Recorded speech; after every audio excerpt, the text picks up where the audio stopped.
একসময় জানে তুই আর জানে না দেখে লাখো তরুণীর ক্রাশ হয়ে উঠেছিলেন তিনি। তারপর হঠাৎই যেন হারিয়ে গেলেন বলিউড থেকে। তবে জানা গেল দীর্ঘ 10 বছর পর অবশেষে অভিনয়ে ফিরছেন বলিউড অভিনেতা ইমরান খান। আর এই খবরেই উচ্ছ্বসিত তার ভক্তরা। সম্প্রতি দ্য হলিউড রিপোর্টারকে দেওয়া এক সাক্ষাৎকারে ইমরান নিজেই জানিয়েছেন তার নতুন সিনেমা আধুরে হাম আধুরে তুম এর শুটিং শেষ হয়েছে। বর্তমানে চলছে পোস্ট প্রোডাকশনের কাজ।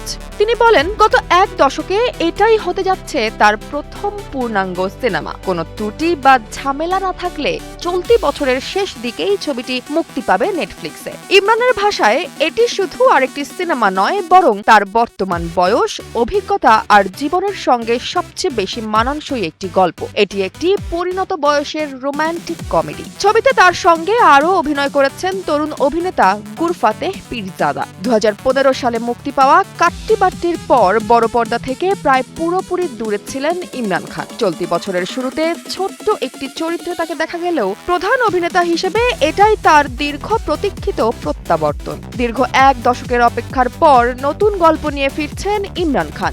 এখন দেখার নয়, বরং অপেক্ষা রূপালী পর্দায় তার এই নতুন অধ্যায় কতটা উজ্জ্বল হয়ে ওঠে।